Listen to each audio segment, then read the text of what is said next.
الصلاة والسلام على من هو أفضل الوسائل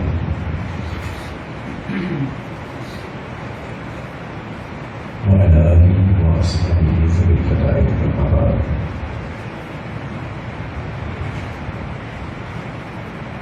أعوذ بالله من الشيطان الرجيم. بسم الله الرحمن الرحيم.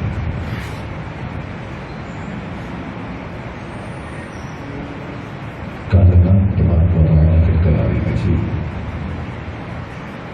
قل لا أسألكم عليه أجرا إلا مودة القربى. صدق الله العظيم وصدق رسوله النبي الكريم ونحن على ذلك لمن الشاهدين والشاكرين والحمد لله رب العالمين. إن الله وملائكته يصلون على النبي يا أيها الذين آمنوا صلوا عليه وسلموا تسليما. الصلاة والسلام على سيدي يا رسول الله وعلى آلك وصحبك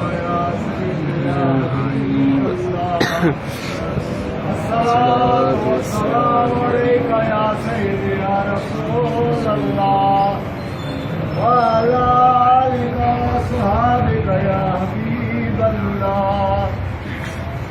مولاي صل وسلم دائما ابدا على حبيبك خير الخلق كلهم ونزعا عن شريك بمعاصيه وجوهر الحسن فيه غير منكسر. يا رب بالمصطفى ضمن مقاصدنا ووفقنا المعبودين واسال الكريم الله جل جلاله واكمل والده وعظم ذكره واتم دونه وأجل شأنه في هذا الزمان وأكثر الكائنات أكثر الموجودات زينة بزم الكائنات قائد المرسلين خاتم النبيين أحمد المجتبى جناب محمد مصطفى صلی اللہ علیہ وسلم کی بارگاہ میں ہدیہ تسلیم اسلام کے بعد اللہ کریم کی بارگاہ میں دعا ہے کہ ہم سب کو قرآن اور سنت کی سمجھ عطا فرمائے اور صحابہ اور اہل بیت کی پاکیزہ محبت کا گہوارہ ہمارے قلوب و عظمت کو کرے. سامعین محتشم، اس سال کا پہلا مہینہ محرم الحرام، جس کی حرمت کا اندازہ اس بات سے لگا سکتے ہیں کہ اس کا احترام مشرکین بھی کیا کرتے تھے. حرمت والے 4 مہینوں میں سے ایک مہینہ محرم کا،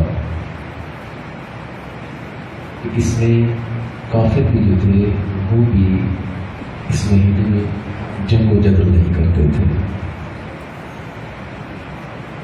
اس کا احترام کرتے تھے. اس مہینے کی شہرت کی وجوہات کئی ہو سکتی ہیں، مگر اس مہینے کی جو اصل وجہ شہرت ہے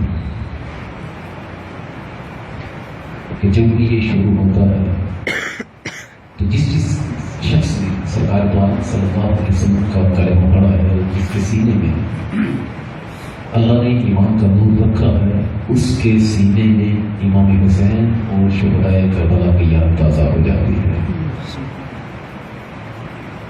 وہ پاک ہستیاں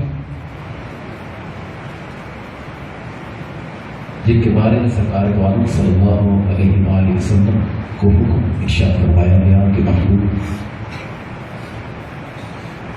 اپنے امتیوں سے فرما دو کہ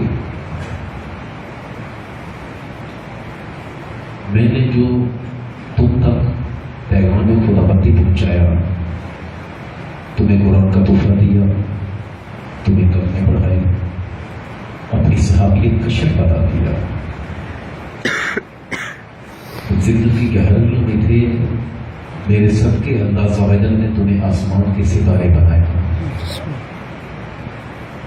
میں نے تم پر جتنے بھی احسانات کیے کہ تم سے یہ نہیں کہتا کہ مجھ کو دے دو، مجھ کو دیدار دو، مجھے کوئی اجر دو، مجھے تو زمین کی جائیداد دو، میں کچھ نہیں چاہتا، کچھ نہیں مانگتا، ہاں ایک بات ہے، تم میرے اہل بیت سے محبت کیا کرو۔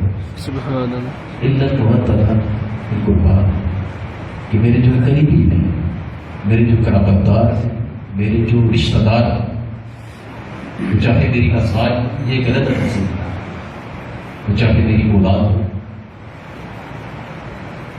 ہر رشتہ دار جو میرا ہے، جس نے کلمہ پڑھا ہے، تم اس کا احترام کیا کرو، ان سے محبت اختیار کرو، ان کی محبت کو اپنے سینے کرو۔ سرکار عالم صلی اللہ علیہ وسلم نے ارشاد فرمایا، ایک شخص بیت اللہ کا طواف کرے اور بیت اللہ اور مقام ابراہیم جو سب سے افضل جگہ ہے قدیم کعبہ کے بعد، وہاں پر بیٹھ کر وہ بندہ اللہ کی ساری زندگی عبادت کرتا رہے، اس کی رضا کے لیے روزے رکھتا رہے، اس کی ساری زندگی اس اشرف مقام پہ گزرے، وہ نمازیں پڑھتا رہے، وہ روزے رکھتا رہے، وہ طواف بیت اللہ کرتا رہے، اگر اس کے سینے میں میرے اہل بیت کا بغض ہے تو وہ جہنمی کی موت بنے گا۔ اس کے سینے میں اگر میرے اہل بیت کا بغض ہے، میرے اہل بیت سے وہ محبت نہیں کرتا، میرے رشتہ داروں کا اس کے سینے پہ احترام نہیں، وہ ساری زندگی کی نمازیں، وہ روزے، اس کی تسبیحات، تحلیلات و تکبیرات اس کے منہ پر ماری جائیں کہ وہ میرے اہل بیت سے محبت کرنے والا۔ سرکار عالم صلی اللہ علیہ وسلم نے ارشاد فرمایا، بتانا یہ چاہتا ہوں کہ اہل بیت کی جو محبت ہے، اللہ عز و جل نے اس کی ترغیب دلائی۔ سرکار عالم صلی اللہ علیہ وسلم کی احادیث اس کی ترغیب دلاتی ہیں کہ لوگوں اگر ایمان کی سلامتی چاہتے ہو تو سرکار کے قرابت داروں سے محبت کرو، اہل بیت سے محبت کرو، سیدوں کی عزت کرو، سیدھے بارگاہ خداوندی تک پہنچ جاؤ۔ سبحان اللہ۔ اور ہدایت کا رستہ جو سرکار عالم صلی اللہ علیہ وسلم نے ارشاد فرمایا، مقام عرفات ہے، آج کا سب سے افضل رکن، آقا کریم صلی اللہ علیہ وسلم اونٹنی پر تشریف فرما اور خطبہ حجۃ الوداع دے رہے ہیں۔ سرکار عالم صلی اللہ علیہ وسلم نے ارشاد فرمایا کہ لوگوں سنو، میں ایک بشر ہوں، سرکار عالم صلی اللہ علیہ وسلم افضل بشر ہے، ہماری بشر یہ کہتا ہے، میں بشر ہوں، اللہ کا پیغام مجھ تک آ سکتا ہے، وفات ظاہری ہو سکتی ہے، مگر میں تم میں دو چیزیں چھوڑے جا رہا ہوں، اگر تم ان کو مضبوطی سے پکڑ لو گے تو سیدھے خدا کی بارگاہ پہ پہنچ جاؤ گے۔ ہدایت کا رستہ فرمایا کہ پہلے اللہ کا قرآن، فرمایا کہ اس میں خدا کا نور موجود ہے، اور دوسری فرمایا میری اہل بیت، اور ایک حدیث کا مفہوم ہے کہ ارشاد فرمایا کہ میری اہل بیت کی مثال کشتی نوح کی مانند ہے کہ جو اس میں سوار ہوگا اللہ جہنم سے آزادی عطا فرمائے۔ سبحان اللہ۔ اہل بیت کی جو محبت ہے، ہم لوگ تو کہہ رہے کہ ہماری کیا اوقات، ہماری کیا نمازیں، ہماری کیا تسبیحات و تحلیلات، ہمارا کیا علم، جن ہستیوں کو اللہ عز و جل کے حبیب نے دنیا میں ہی پیغام دیا کہ تمہیں اللہ نے جنت عطا فرمائی، انہوں نے بھی اہل بیت کا احترام، ان کی محبت اس طرح کی کہ اگرچہ اللہ عز و جل نے ہمیں جنت عطا کی ہے، لیکن ان کے صدقے اللہ ہمیں اور درجہ عطا فرمائے۔ سبحان آقا کریم صلی اللہ علیہ وسلم نے ارشاد فرمایا کہ جو میرے اہل بیت سے محبت کرے، جو میرے اہل بیت سے محبت اختیار کرے، جو ان کے ساتھ پیار کرے، آقا نے ارشاد فرمایا وہ جنت میں میرے درجے میں ہوگا، جنت میں میرے درجے میں ہوگا، جہاں میں ہوں گا وہ میرے ساتھ ہوگا۔ اور اہل بیت کی محبت، ان کی پیار اگر کسی مسلمان نے کیا،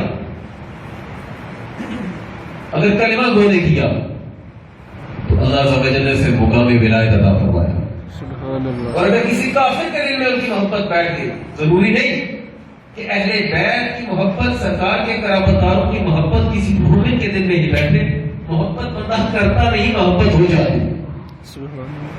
اگر کسی کافر کے دل میں اہل بیت کی محبت بیٹھ گئی تو اللہ عز و جل اس محبت کا صدقہ اس کے دل کو کفر کی تاریکی سے پاک کرتا ہے اور ایمان کا نور عطا فرماتا ہے۔ سبحان اللہ۔ روایت میں آتا ہے کہ بزرگوں کا میرے ذہن میں نام نہیں رہا، حضرت داؤد طائی تھے، وہ اپنے گھر تشریف فرما تھا. خدا کی بہت بڑی ولی، رات کو سوئے تو خواب میں سرکار کا دیدار ہوا. ارشاد فرمایا ایران کے فلاں شہر کے فلاں علاقے کے فلاں محلے میں جا، وہاں پر ایک پارسی ہے، ایک آتش پرست رہتا ہے، مشرک ہے، اسے جا کر کہہ کہ اللہ عز و جل نے تجھے جنت کا تحفہ عطا فرمایا. پتا ہے وہ پارسی، لیکن آتش پرست، پارسی ایران کا رہنے والا آتش پرست، آگ کی عبادت کرنے والا، بتوں کی عبادت کرنے والا، غیر خدا کی عبادت کرنے والا مشرک، اس سے جا کر کیا کہ اللہ عز و جل نے تجھے جنت عطا فرمائی. حضور کہتے ہیں کہ میں کیا ڈھونڈتا ڈھونڈتا اس علاقے میں پہنچا. شہر کا سب سے بڑا وہ رئیس تھا. جب اس کی دکان پر پہنچا تو میرے بلیوں کو، میرے دستار کو، میرے جبے کو دیکھ کر، تسبیح کو دیکھ کر سمجھ گیا کہ یہ بندہ مسلمان ہے. اس نے مجھے کوئی لفٹ نہ کروائی. میں دل میں سوچوں کہ پیغام سرکار کا آیا میں ایک آتش پرست کے پاس، مجھے تو یہ لفٹ ہی نہیں کروا رہا. کہتے ہیں صبح سے شام تک بیٹھا رہا تو اس نے مجھے پوچھا کیوں آئے؟ کہا تجھے پتا ہے میں کون؟ اس نے کہا تیرے بلی سے پتا چلتا ہے تو مسلمان ہے. اس نے کہا، انہوں نے کہا کہ میں تیرے ساتھ بات کرنا چاہتا ہوں. نے کہا کیا؟ فرمایا کہ سرکار نے ارشاد فرمایا ہے. پہلے سے پوچھا، انہوں نے پوچھا کہ تیرا فلانا؟ کہا ہاں. کہا تیرا مذہب یہ؟ اس نے کہا ہاں. ارشاد فرمایا عجیب بات ہے خدا، تو جانتا ہے مسلمانوں کے نبی کو؟ اس نے کہا ہاں جانتا ہوں، کا نام محمد ہے. فرمایا مسلمانوں کے نبی نے میرے ذریعے تجھے پیغام بھیجا ہے کہ اللہ نے تجھے جنت کا تحفہ عطا فرمایا. سبحان اللہ. تو نے ضرور کوئی ایسا کام کیا ہے، تو نے ضرور کوئی ایسا فعل کیا ہے، تجھ سے ضرور جانے انجانے میں کوئی ایسا فعل سرزد ہوا کہ اللہ نے تجھ پر کرم کیا ہے. اور مسلمانوں کے نبی تجھے کہہ رہے ہیں کہ اللہ عز و جل نے تجھے جنت عطا فرمائی. اگرچہ تو مشرک ہے لیکن اس راز کا مجھے سمجھ نہیں. اس نے کہا رات کو میرے گھر آ گئے. رات کو اس کے گھر گئے، اس نے بٹھایا. اس نے کہا کس علاقے سے ہے؟ کہا فلاں جگہ سے. انہوں نے کہا کہ تو نے ضرور کوئی ایسی نیکی کی ہے، سوچ. اگرچہ تو ابھی تک مشرک ہے لیکن تیری طرف جنت کا پیغام آیا، اس میں کوئی راز ہے. اس نے کہا بندے سن، شہر کا سب سے بڑا امیر کبیر شخص میں ہوں. پچھلے دنوں میرے گھر میں بیٹا پیدا ہوا یا کوئی دعوت تھی، میں نے پورے شہر کی دعوت دی. میں نے سب کو کھانے پر مدعو کیا، رشتہ داروں کو بھی، قرابت داروں کو بھی، امیروں کو بھی، غریبوں کو بھی. جو آ نہیں سکتا تھا میں نے اس سے بھی کہا کہ اگر آ نہیں سکتے تو کسی کے ذریعے کھانا اپنے گھر لے جاؤ. میرا دل بہت خوش تھا. بہت مال اور اسباب میں نے غریبوں کو دیا. جب سارا دن میں یہ دعوت کر کے فارغ ہوا، رات کو اپنے گھر بیٹھا، آدھی رات کا وقت تھا، میں سویا ہوا تھا، دروازے پر دستک ہوئی. رات کا وقت میں سویا ہوا تھا، اٹھا جا، دروازہ کھولا تو آگے ایک عورت کھڑی تھی، تو پھٹے پرانے کپڑے، مفلسی کے آثار اس کے چہرے سے قیام. میں نے اس سے پوچھا کہ کیا چاہتی ہے؟ اس نے کہا میرے بچے بھوکے ہیں، کچھ کھانے کے لیے دے دو. پوچھا کدھر رہتی ہے؟ 7 سال محلے میں. کہا تجھے شرم نہیں آتی؟ سارا دن میں چیخ چیخ کر، میرے ملازم چیخ چیخ کر پورے علاقے میں اعلان کرتے رہے کہ آؤ کھانا کھاؤ اور گھر والوں کے لیے لے کر جاؤ. خود نہیں آ سکتے تو کسی کے ذریعے منگواؤ. جب کھانا ختم ہو چکا تو ابھی رات کو میرے پاس آئی. اس نے کہا بھائی باتیں نہیں کر، تو اگر دے سکتا ہے تو دے، ورنہ میں کسی اور کا دروازے کو دستک دے دی. وہ کہتا ہے مجھے اور غصہ آیا. میں نے کہا تجھے شرم نہیں آتی؟ پھر تو کہاں رہی؟ اگر تو اور تیرے گھر والے مفلس تھے، غریب تھے، مجھے پتا تھی، تیرے لیے گھر نہیں دیتا. اس نے کہا میں تیرے پاس نہیں آ سکتی. تو نہیں جانتا میں کون؟ تو کون؟ میں مسلمان ہوں. اور آپ مسلمان بھی نہیں. جس نبی کا کلمہ مسلمان پڑھتے ہیں تو اس کی اولاد میں سے ہوں. میری غیرت دوبارہ نہیں کر رہی تھی کہ میں تیرے گھر پر آؤں تو ایک آتش پرست ہے. مگر جب بچوں کی بھوک اور پیاس کو دیکھا اور میرا خامد بھی دنیا سے رخصت ہو چکا ہے، میں بچوں کو مرتے ہوئے نہیں دیکھ سکتی تھی، بلبلاتے ہوئے روتے ہوئے نہیں دیکھ سکتی تھی۔ ممتا کی محبت تھی، تیرے گھر پر آ گئی، دودھکار میں باتیں نہ کر، میں چلی جاتی تھی۔ وہ کہتا ہے میرے دل میں یہ بات آئی کہ میں غریبوں کو دیتا ہوں، آج اس کی بھی مدد کرتا ہوں۔ میں نے کہا رک، مجھے معاف کرنا، میرے گھر میں جو کچھ ساز و سامان جو کچھ میسر تھا میں اس کو کھانے کے لیے دیا۔ جاتے وقت اس نے کہا کہ میں تیری بارگاہ میں رب کی بات تیری بارے میں میں اپنے نانا سے عرض کروں گی کہ اس کو اس نیکی کا اجر ملنا چاہیے۔ اس نے کہا میں نے وہ نیکی کی ہے، وہ کام ایسا کیا جو میرے ذہن میں ہے۔ ان بزرگوں نے کہا تو نے ان کی اولاد سے محبت کی، ان کو کھانے کے لیے دیا، انہوں نے تیری طرف پیغام بھیجا ہے کہ اللہ تجھے جنت کے ذریعے عطا فرمائے گا۔ سبحان اللہ۔ وہ جو آتش پرست تھا وہ رونے لگا، اس نے کہا مجھے کلمہ پڑھائیے، میں مسلمان ہونا چاہتا ہوں۔ اس نے کلمہ پڑھا، اللہ تعالیٰ نے اس کو ایمان کا نور عطا کیا۔ کچھ دن بعد اس کی وفات ہو گئی، اس کی میت اٹھائی گئی اور مسلمانوں کے قبرستان میں دفن کیا گیا۔ اس کو مسلمان کے طور پر اس کا نام رکھا گیا۔ کہنے کا مقصد میرا یہ کہ وہ آتش پرست تھا، پیدائشی آتش پرست۔ اس نے جان کر نیکی نہیں کی کہ یہ کون، اس نے اپنی رعایا میں سے یا پڑوسیوں میں سے یا علاقے والوں میں سے سمجھ کر کے یہ غریب ہے اس کی مدد کرتا ہوں۔ مشرک ہونے کے باوجود جب اس نے اس اہل بیت کرام میں سے ایک عورت کی مدد کی، اللہ تعالیٰ نے اسے خالی نہیں رکھا بلکہ سرکار کی زبان سے اسے جنت کا دروازہ عطا فرمایا۔ سبحان اللہ۔ تو میرا کہنے کا مقصد یہ ہے کہ اگر کسی کافر کے دل میں بھی اہل بیت کی محبت آ جائے تو اللہ اس کے بھی ایمان، اس کے بھی دل کو ایمان کے نور سے بھر دیتا ہے۔ حضرت سیدنا صدیق اکبر رضی اللہ عنہ اشرف البشر بعد الانبیاء، انبیاء کے بعد اللہ عز و جل نے جسے سب سے افضل ہونے کی سند عطا کی ہے وہ حضرت صدیق اکبر کی ذات ہے۔ آقا کریم صلی اللہ علیہ وسلم نے ارشاد فرمایا کہ دنیا میں ہر شخص نے جس نے میرے ساتھ احسان کیا میں نے اسے بدلہ دے دیا۔ ایک ابو بکر کی نیکیوں کا صلہ اللہ عز و جل اسے جنت میں عطا فرمائے، خود عطا فرمائے۔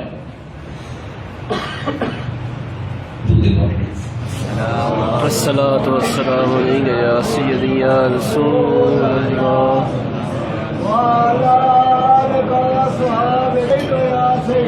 سرکار نے پوچھا ابو بکر تجھے سب سے زیادہ کیا پسند ہے؟ عرض کیا آقا زندگی کی سب سے زیادہ پسندیدہ شے میری یہ ہے کہ آپ کے چہرے کا میں دیدار کرتا ہوں۔ ابو بکر صدیق رضی اللہ عنہ جن کو سرکار نے دنیا میں ارشاد فرمایا ابو بکر لوگ جنت کی جو ہے تمنا کرتے ہیں لیکن تم ایسا شخص ہے کہ جنت جو ہے وہ تیری تمنا کرتی ہے۔ حضرت صدیق اکبر رضی اللہ تعالیٰ رکان یہ کہ سرکار کی بارگاہ میں تشریف فرما، آقا کریم صلی اللہ علیہ وسلم نے ارشاد فرمایا اور روز قیامت کسی شخص کو روزے والے دروازے سے پکارا جائے گا کہ میرے اندر سے آ۔ جنت کا ایک دروازہ جو زکات کے نام سے ہوگا وہ اس کو بلائے گا، مختلف جو صدقے کا باب ہوگا، جو جنت کا جو دروازہ ہوگا جس کا باب صدقہ جس کا نام ہوگا، جو صدقہ دینے والا زیادہ ہوگا وہ اس سے اندر جائے گا۔ جنت کے 8 دروازے۔ ابو بکر صدیق رضی اللہ عنہ نے عرض کیا تھا کہ ایسا خوش نصیب بھی ہے جس کو جنت کے 8 دروازوں سے پکارا جائے گا۔ فرمایا ابو بکر تو وہ ہے کہ جس کو جنت کے 8 دروازوں سے پکارا جائے گا کہ یہاں سے داخل جنت ہو جائے۔ سبحان اللہ۔ ابو بکر صدیق رضی اللہ عنہ کا مقام اور مرتبہ کون سمجھ سکتا؟ مرتبہ یہ ہے سرکار کے ساتھ قرب اتنا زیادہ کہ غار ثور میں سرکار کے ساتھ جب آپ 3 دن رہے، قربت کا اثر، سرکار کی قربت کا اثر اتنا زیادہ اثر کہ جب غار سے باہر نکلے انوار اور تجلیات کی اتنی بارش تھی جب مدینہ میں داخل ہوئے تو کسی کو پتہ نہیں چل رہا تھا کہ رسول خدا کون ہے اور غلام ساتھ کون چل رہا تھا۔ سبحان اللہ۔ صدیق اکبر رضی اللہ تعالیٰ عنہ نے سرکار علیہ وسلم پر غلام کی طرح سرکار پر چادر رکھی، سایہ کیا، لوگوں کو پتہ چلا کہ یہ اللہ کے نبی اور یہ جو ہے ساتھ غلام چل رہے، ان کا مقام اتنا زیادہ۔ لیکن خود کیا کہتے ہیں؟ کہتے ہیں لوگوں سنو جن کے بارے میں حضرت علی رضی اللہ تعالیٰ عنہ یہ قول ہے کاش میں ابو بکر کے سینے کا ایک بال ہی ہوتا۔ وہ صدیق اکبر رضی اللہ تعالیٰ کہ حضرت علی رضی اللہ تعالیٰ وہ کہتے ہیں کہ اپنے گھر والوں کی خدمت سے زیادہ مجھے یہ پسند ہے کہ میں سرکار کے رشتہ داروں کی خدمت کیا، سبحان اللہ، اہل بیت کی خدمت کیا۔ ان سے محبت کرو، ان کی خدمت کرو۔ آپ نے سنا ہے ہم لوگ حنفی ہیں نا، ہم لوگ کون؟ امام اعظم ابو حنیفہ رحمۃ اللہ علیہ کے پیروکار، فقہ میں ان کو ہم امام مانتے ہیں۔ امام اعظم ابو حنیفہ رحمۃ اللہ علیہ، آپ کو اللہ تعالی نے 100 مرتبہ ہاتھ میں اپنا دیدار عطا فرمایا۔ پتہ ہے داتا صاحب رحمۃ اللہ علیہ حنفی، میاں صاحب رحمۃ اللہ علیہ حنفی، نیک عالم شاہ صاحب رحمۃ اللہ علیہ حنفی۔ داتا صاحب رحمۃ اللہ علیہ کہتے ہیں کہ میں بلال حبشی رضی اللہ عنہ کے مزار پر تھا ملک شام میں، میری آنکھ لگ گئی، میں نے خواب میں دیکھا کہ آقا کریم صلی اللہ علیہ وسلم کسی بزرگ کو اپنے سینے سے لگائے ہوئے کہیں تشریف لے جا رہے ہیں۔ میں نے عرض کیا تھا یہ کون؟ فرمایا یہ ابو حنیفہ ہے، تیرا اور میری امت کا امام۔ امام اعظم ابو حنیفہ رحمۃ اللہ علیہ، اللہ نے کتنا بڑا مقام عطا کیا، کتنا بڑا فضل۔ ان کو قید میں ڈالا گیا اور قید میں ہی ان کی وفات ہوئی، ان کو زہر دیا گیا۔ پتہ ہے کس وجہ سے؟ اس وجہ سے کہ امام اعظم ابو حنیفہ رحمۃ اللہ علیہ نے اس دور میں فتویٰ دیا تھا کہ امام حسن کی نسل میں سے تھے حضرت ابراہیم، ابراہیم نام تھا ان کا، وہ حضرت امام یہ حسن حسنہ جو تھے ان کی نسل میں تھے، امام حسن کی اولاد میں سے۔ آپ نے لوگوں کو فتویٰ دیا تھا کہ ان کی مدد کرو، خلافت کے حقدار یہ ہیں، بنو امیہ والے نہیں۔ آپ نے فتویٰ دیا تھا اور آپ کو اس بغض کی وجہ سے آپ کو قید میں ڈالا گیا۔ بظاہر تو کہا گیا نا کہ آپ کو قیدی، آپ کو جو ہے وہ منصب قضا آپ کو سونپا گیا اور آپ نے انکار کر دیا۔ نہیں، اصل وجہ یہ تھی کہ اہل بیت کی محبت میں آپ نے ان کے حق میں فتویٰ دیا تھا، جس وجہ سے آپ کو قید کیا گیا۔ اور قید نہیں، آپ کو زہر دیا گیا اور آپ کو شہید کر دیا گیا۔ آپ نے موت کو تو قبول کیا لیکن اہل بیت کی دشمنی کو قبول نہیں کیا، اور بدلے میں اللہ تعالی نے آپ کو کیا عطا فرمایا کہ آج کروڑوں لوگ آپ کے فقہ کے مطابق جو ہے وہ نماز ادا فرماتے ہیں، اور لاکھوں لاکھ اولیاء آپ کے پیروکار ہیں۔ فقہ حنفی پر چلے تو اللہ تعالی نے داتا ہونے کا لقب عطا فرمایا۔ سبحان اللہ۔ پیرا شغالی کو کلندر کہتے ہیں تو یہ کہ حنفی تھے۔ میاں صاحب رحمۃ اللہ علیہ جن کے نام کو سنے تو دل میں مٹھاس سے محسوس ہوتی ہے، حنفی تھے۔ بابا فرید الدین بن شکر رحمۃ اللہ علیہ حنفی تھے۔ نظام الدین اولیاء رحمۃ اللہ علیہ حنفی تھے۔ کہنے کا میرا مقصد یہ کہ امام اعظم ابو حنیفہ رحمۃ اللہ علیہ نے اہل بیت سے محبت کی، آج سے پیار کیا، اللہ تعالی نے 100 مرتبہ ہاتھ میں اپنا دیدار عطا فرمایا۔ سبحان اللہ۔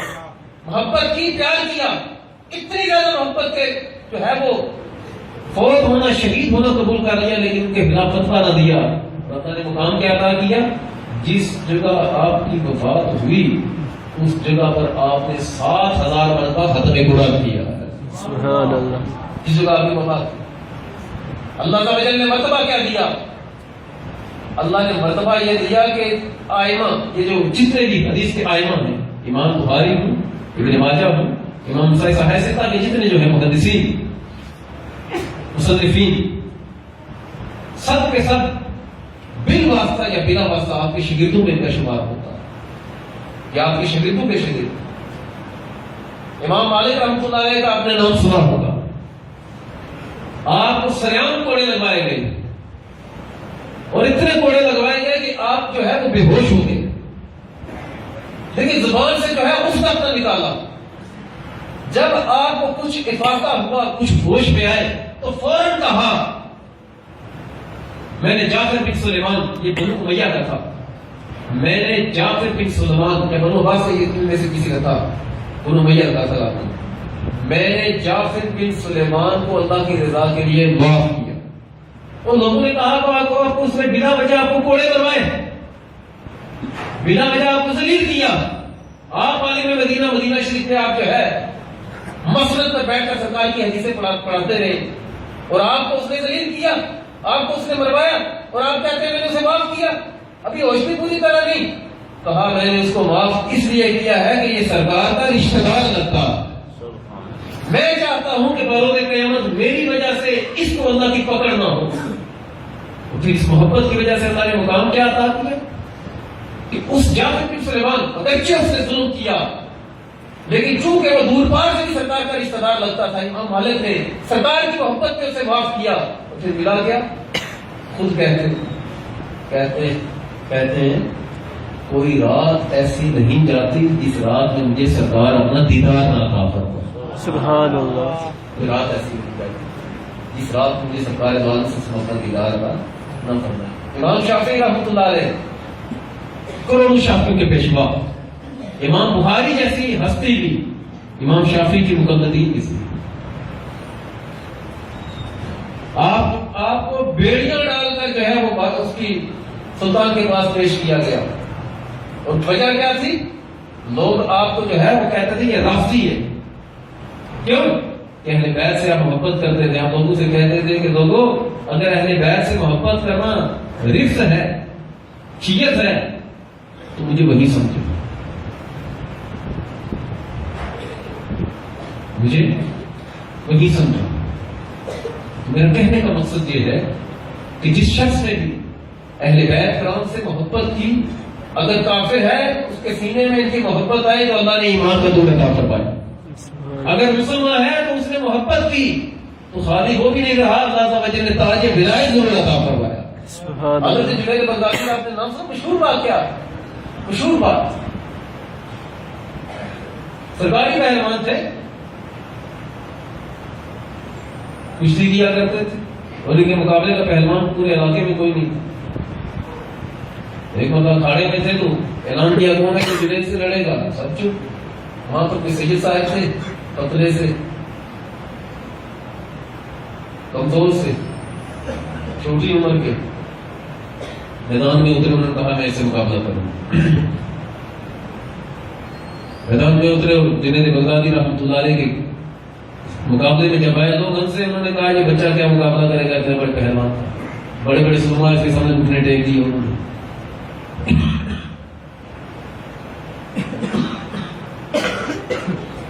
جنید بغدادی رحمۃ اللہ علیہ کے کان میں آ کر کہا جنید، بدن کا کمزور، گھر سے بھوکا، میرے گھر والے بھی بھوکے، لیکن نسل میں سرکار کی نسل سے آج تم ہارے گا، میرے گھر تک چلا جائے گا.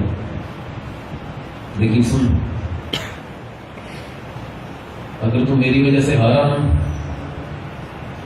تو میں نانا سے عرض کروں گا، ان سے عرض کروں گا قیامت میں اللہ تجھے جیت عطا فرمائے. وہ جنید جو سرکاری پہلوان تھے، دل میں آیا یہ سید ہے، مقابلہ شروع ہوا، وہ لیٹ گئے، وہ کروا گیا. لوگ حیران، جنید ہار گیا، بڑا شرمندہ ہوگا. لیکن حضرت جنید بغدادی رحمۃ اللہ علیہ بڑے مطمئن طریقے سے گھر آئے. رات سوئے تو خواب میں سرکار کا دیدار ہوا. فرمایا تو نے میرے بیٹے کا احترام کیا، کیا اللہ تیری محبت لوگوں کے دلوں میں پیدا کروا دے. سبحان اللہ. جب وہاں کھلی نا تو دروازے کی دہلیز پر وہی سید صاحب کھڑے مسکرا رہے. کہا کیوں جنید پیغام ملا؟ میں نے نانا کی بارگاہ میں عرض کی تھی کہ نانا جنید میری وجہ سے ہارا ہے، قیامت میں اللہ سے جیت عطا فرمائے. جنید سن، نانا نے سنی اور تجھے پیغام بھی مل گیا کہ تو نے میرے بیٹے کا احترام کیا، دنیا تیرا احترام کرے گی. جنید جب باہر نکلے تو لوگوں کا چمٹا لگا ہوا، جو لوگ اسے سرکاری پہلوان کے نام سے جانتے تھے وہ کہہ رہے تھے کہ جنید تو خدا کا ولی ہے، ہمارے لیے بھی دعا کر کے ہمیں بھی اللہ تاج ولایت عطا فرما دے. پھر جنید بغدادی کو مقام کیا ملا؟ اب جمعہ نہیں پڑھاتے تھے، سرکاری پہلوان تھے. کون آپ کو بغیر آپ نے علم نہیں سیکھا تھا، کسی کے پاس بیٹھے نہیں تھے. جمعہ پڑھانا بڑے جگرے کا کام ہوتا ہے. سرکار کے معلوم سے کہا میں دیدار ہوا، اگر نشان ہوا تو جمعہ کیوں نہیں پڑھاتا؟ ازدیا کھاتے کچھ نہیں، سرکار نے اپنا دعا بھی دخل عطا فرمایا. مسجد کے ممبر پر بیٹھے ایک شخص آیا، اس نے کہا جنید یہ میں نے حدیث سنی. اچھا کیا؟ کہا حدیث سنی تاکہ فراست المؤمنین مجھے ضروری ملتا، مومن کی فراست سے بچو کہ وہ خدا کی نور سے دیکھتا ہے، پتا اس کا معنی کیا ہے.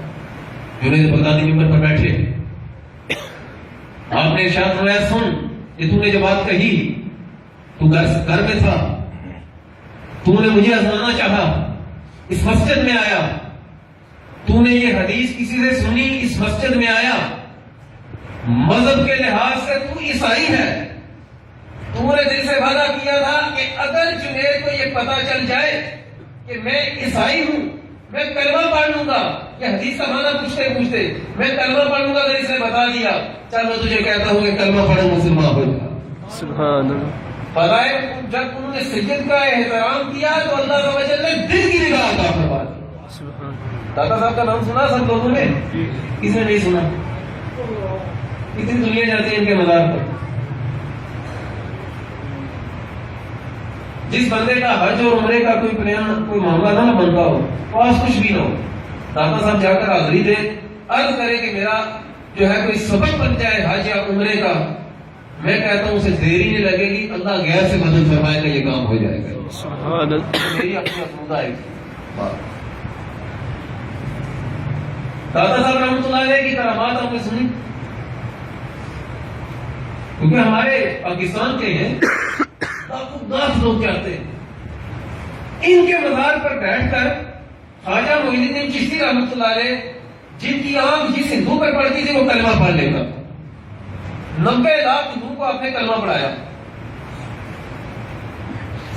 داتا صاحب کی سید, خواجہ معین الدین چشتی کی سید. داتا صاحب رحمۃ اللہ علیہ کے بارے میں یہ آتا ہے کہ راوی کے کنارے تھے تو ہندو کی بارات ہے, انہوں نے پوچھا کہ راستہ کدھر جاتا ہے, فرمایا بتا دوں یا دکھا دوں؟ ہاں دکھا دیں. آپ نے وہیں پر کھڑے ہو کر ان کے سرکار کے مدینے کی زیارت کروا. سبحان اللہ. مشہور ہے داتا صاحب رحمۃ اللہ علیہ کی طرف منسوب, کتنا بڑا ہوگا.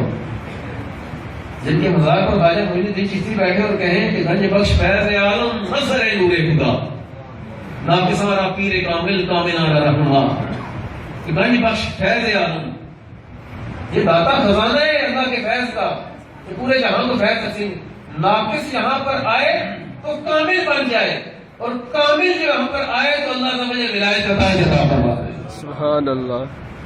جنید بغدادی رحمۃ اللہ علیہ داتا صاحب کے پیروں کے بھی پیر. میں سمجھانا ہی چاہتا ہوں کہ جنید بغدادی رحمۃ اللہ علیہ نے ایک سید کا احترام کیا, سرکار کی آل میں سے ایک بچے کا ہی احترام کیا, تو اللہ تعالی وجل نے داتا کے پیروں کا بھی پیر ہونے کا شرف عطا فرما دیا. سبحان اللہ. تو کہنا میں یہ چاہتا ہوں کہ جو محرم الحرام ہے, خاص کر ان دنوں اہل بیت کی, سیدوں کی یاد تازہ ہوتی ہے. زندگی میں کبھی بھی جہاں ہمارے ایک چیز یاد رکھے, کوئی بندہ اپنے آپ کو سید کہتا ہے اور ہمیں اس کے بارے میں تحقیق نہیں ہے, ہمارا کوئی حق نہیں بنتا کہ ہم اس سے پوچھیں تو اپنی سند دکھا, تو پہلے ثابت کر کے تو سید ہے. بزرگ تھے, ان کے بعد بتایا, اس نے کہا کہ سرکار کے حال میں سے انہوں نے پوچھا کہ بتا کہ تیرے پاس کیا ثبوت ہے کہ تو سید ہے؟ اس نے کہا کہ میں تجھے اب کیسے سمجھاؤں کہ میں سید ہوں, رات سوئے تو سرکار کا خواب میں دیدار ہوا, سرکار نے دیکھ کر منہ پھیر دیا. آج کے آقا آپ کا مفتی فرمایا تیرے پاس کیا ثبوت ہے کہ تو میرا مفتی, جس کے بارے میں ہمیں تحقیق نہیں ہے کہ یہ سید ہے یا نہیں, وہ اگر سید ہونے کا دعویٰ کرتا ہے یا میں سید ہوں, تو ہمارا کوئی کام نہیں بنتا کہ ہم اس کی توہ پہ پڑ جائیں.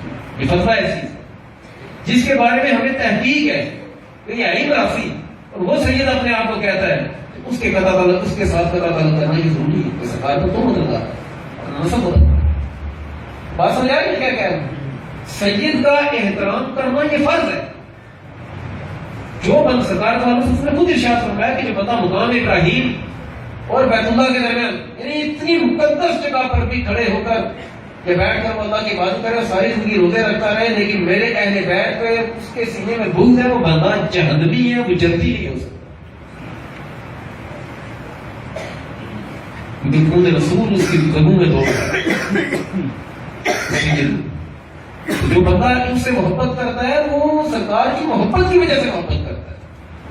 اللہ تعالی ہم سب کو ان کی توفیق عطا فرمائے.